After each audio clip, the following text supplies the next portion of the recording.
Spirit and Flesh. STEM Publishing, Frederick W. Grant, Exodus, Lecture 11. Lecture 11. Exodus 17. Bread shall be given him, his waters shall be sure, says the prophet of salvation. We have seen how the first part of this was fulfilled to deliver Israel. We are now to see the fulfillment of the rest, with deepest significance in their application to us, as those upon whom the ends of the ages have come, and for whom their accumulated wealth of blessing has been reserved.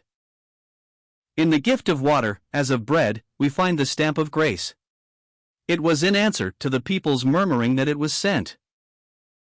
And the people did chide with Moses, and the people murmured against Moses, and said, Wherefore is this that thou hast brought us up out of Egypt, to kill us and our children and our cattle with thirst? And Moses cried unto the Lord, saying, What shall I do unto this people? They be almost ready to stone me. And the Lord said unto Moses, Go on before the people, and take with thee of the elders of Israel, and thy rod, wherewith thou smotest the river, take in thy hand, and go. Behold, I will stand before thee there upon the rock in Horeb, and thou shalt smite the rock, and there shall come water out of it, that the people may drink.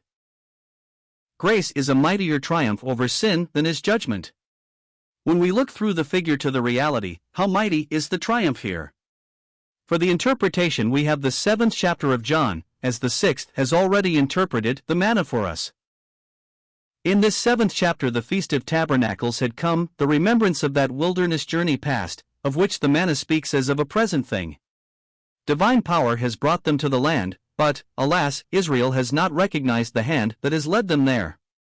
Himself is there, but unknown, unrecognized. He is not the master of the feast, but the witness of its hollowness. Thus he goes not up at first, but after it has begun, and not openly, but in secret. Then in the last, the great day of the feast, in which its mockery would become apparent, Jesus stood and cried, If any man thirst, let him come unto me and drink. He that believeth on me, as the Scripture hath said, out of his belly shall flow rivers of living water.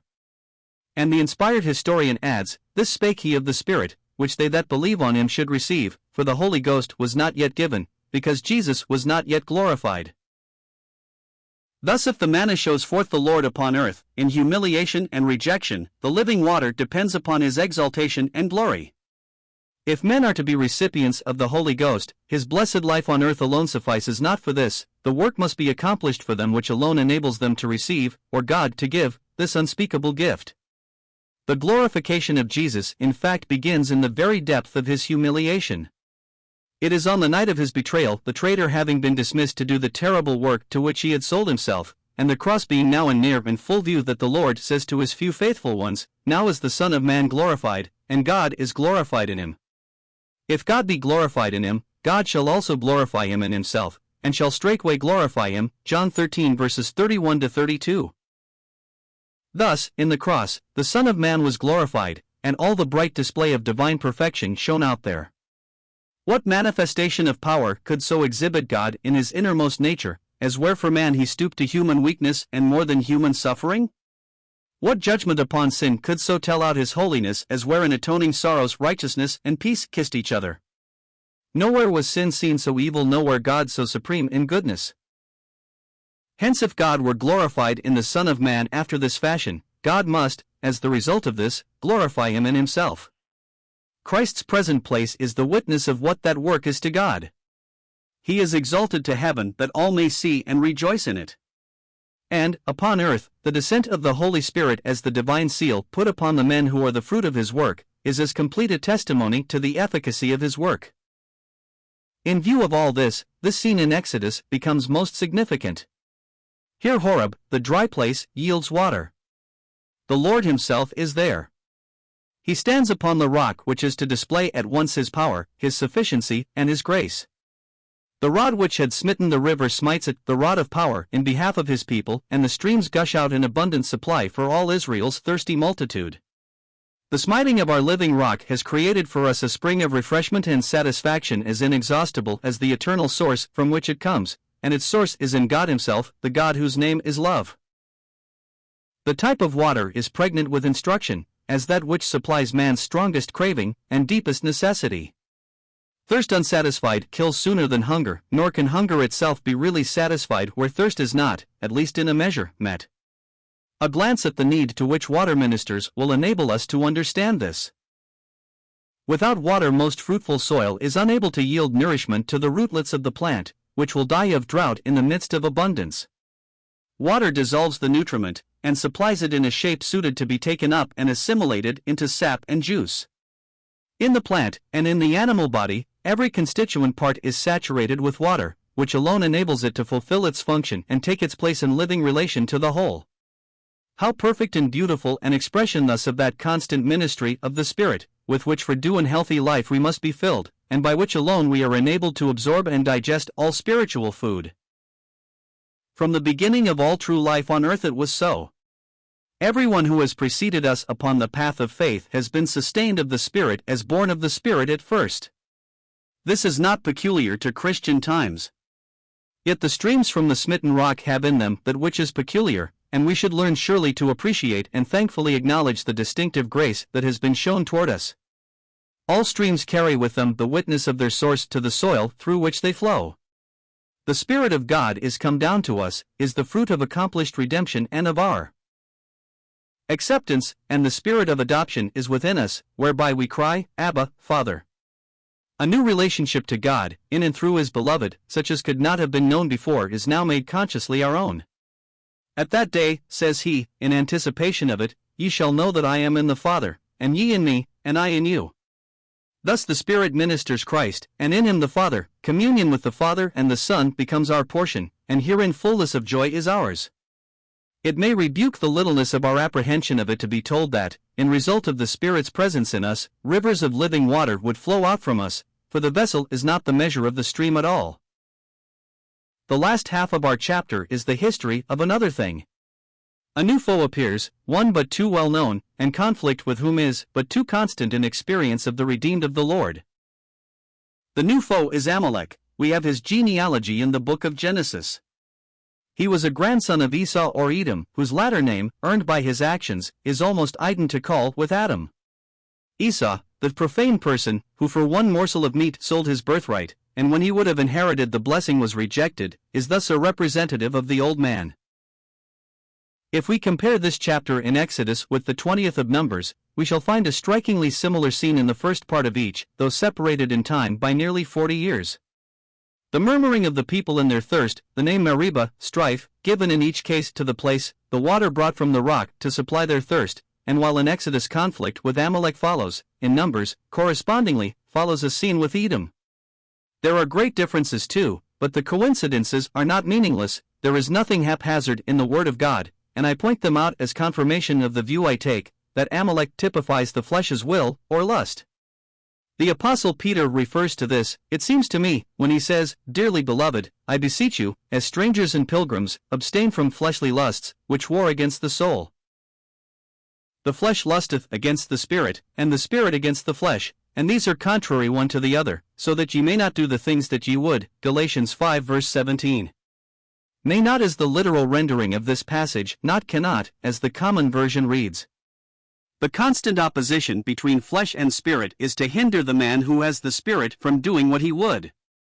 If it said cannot, it would deny the power of the Spirit to control the flesh. On the contrary, the Apostle says, Walk in the Spirit, and ye shall not fulfill the lusts of the flesh. But the flesh is still there for all that, ready, alas, ever to assert itself. How solemn in this way to find, when spiritually interpreted, after the water from the rock, the conflict with Amalek. We must mark just with what Scripture associates this attack of Amalek. The connections in Scripture are very important, and the exact connection we shall find to be this.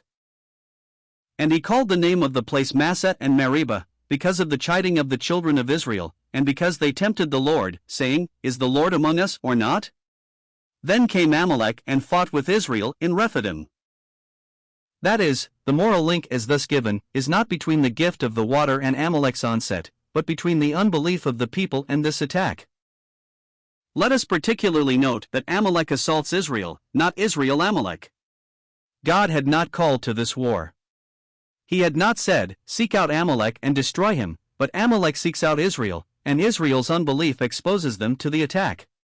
So the apostle does not say, war against fleshly lusts, but abstain from them, which, if it were done, no war would ensue; if not, then fleshly lusts war against you, you are entangled, and need to fight.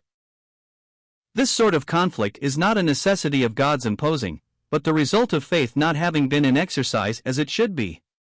Did we hold off from the lusts of the flesh by the whole length of death with Christ to sin, as we have already seen it, were we actually reckoning ourselves dead, as we are bound and entitled to do conflict of this kind, we would not have; dead men neither fight nor are allured.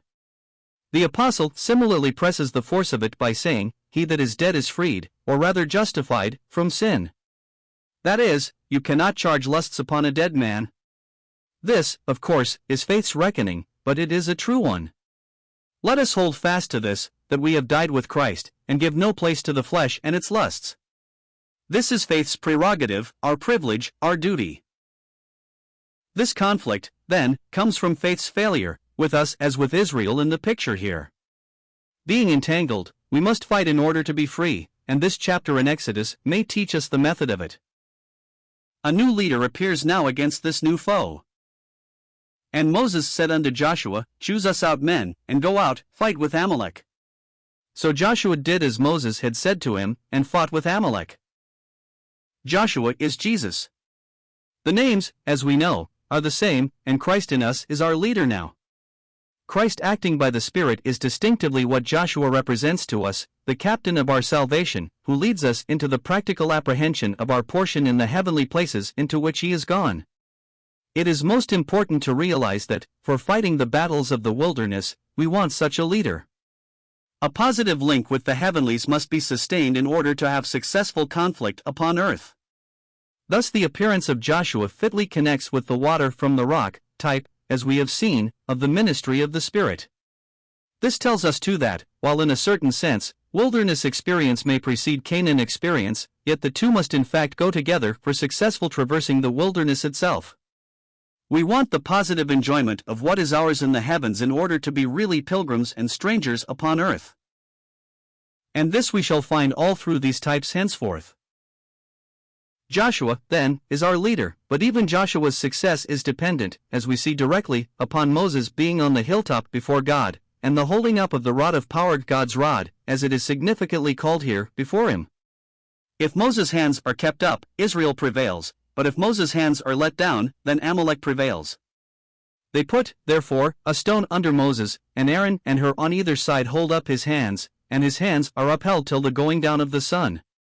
And Joshua discomfited Amalek and his people with the edge of the sword.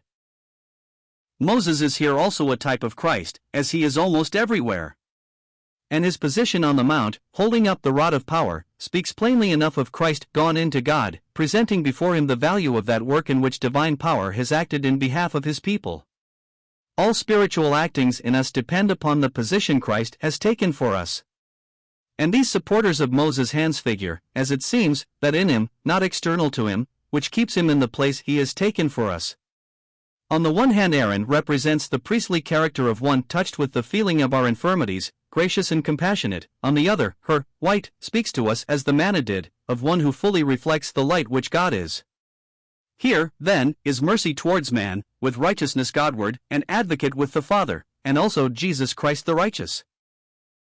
Thus we prevail, Christ's action in us depending upon his acting for us, and Amalek is defeated. Blessed be God for this security as to all his own.